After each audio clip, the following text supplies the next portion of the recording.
ವಾರಾಹಿ ಜಯ ಜಯ ವಾರಾಹಿ ಆತ್ಮೀಯ ವೀಕ್ಷಕರಿಗೆ ನಮಸ್ಕಾರ. ನಾನು ಡಾಕ್ಟರ್ ವಿನಯ್ ಕುಮಾರ್ ಶರ್ಮಾ, ಜ್ಯೋತಿಷ್ಯ ತೀರ್ಥಭಾಸ್ಕರ. ಆತ್ಮೀಯರೇ, ಈ ಹಿಂದೆ ನೀವೆಲ್ಲ ಈ ಒಂದು ಕರಂಗುಲಿ ಮಾಲೆಯ ಬಗ್ಗೆ ಎಲ್ಲರೂ ತಿಳಿತಾ ಇದ್ದೀರಾ. ಇದು ತಮಿಳುನಾಡಿನಲ್ಲಿ ಅತ್ಯಂತ ಸುಪ್ರಸಿದ್ಧವಾಗಿದೆ. ಈ ಸುಪ್ರಸಿದ್ಧವಾಗಿರುವಂತಹ ಒಂದು ಕರಂಗುಲಿ ಮಾಲೆ ನಮ್ಮ ಒಂದು ದೇವಾಲಯದಲ್ಲಿ, ಅಂದ್ರೆ ಇಲ್ಲಿ ಬೆಂಗಳೂರಿಗೆ ತುಂಬಾ ಹತ್ತಿರದಲ್ಲಿ ಇರುವಂತಹ ಕರ್ನಾಟಕದ ಪ್ರಪ್ರಥಮ ಪಾತಾಳ ವಾರಾಹಿ ದೇವಾಲಯದಲ್ಲಿ ಈ ಒಂದು ಕರಂಗುಲಿ ಮಾಲೆಯನ್ನು ನಾವು ಇಟ್ಟು ಪೂಜೆ ಮಾಡ್ತಿದ್ದೀವಿ.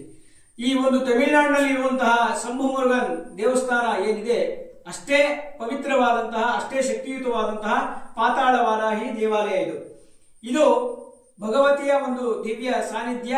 ಆ ದಿವ್ಯ ಸಾನ್ನಿಧ್ಯದ ಜೊತೆಯಲ್ಲಿ ಕುಬೇರ ಮಹಾಲಕ್ಷ್ಮಿ ಕೂಡ ಇಲ್ಲಿದ್ದಾಳೆ.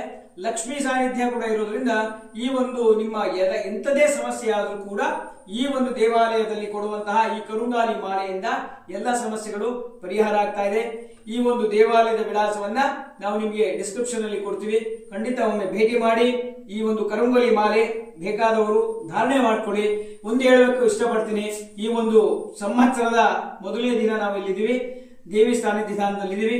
ಈ ಒಂದು ಕರಂಗುಲಿ ಮಾಲೆಯನ್ನ ಧಾರಣೆ ಮಾಡ್ಕೋಬೇಕಾದ್ರೂ ಕೂಡ ನಿಮ್ಗೆ ಪುಣ್ಯ ಇರಬೇಕು. ಯಾರು ಅದೃಷ್ಟಶಾಲಿ ಇದ್ದೀರಾ ಅವರು ಈ ಒಂದು ಕರಂಗುಲಿ ಮಾಲೆಯನ್ನ ನಿಮ್ಮದಾಗಿಸ್ಕೋತೀರಾ. ಬನ್ನಿ, ಈ ಒಂದು ದೇವಿಯ ಸಾನ್ನಿಧ್ಯಾನಕ್ಕೆ ಬನ್ನಿ, ಸನ್ನಿಧಾನದಲ್ಲಿ ಕೊಡುವಂತಹ ಕರಂಗುಲಿ ಮಾಲೆಯನ್ನ ಉಪಯೋಗಿಸ್ಕೊಳ್ಳಿ. ನಮಸ್ಕಾರ.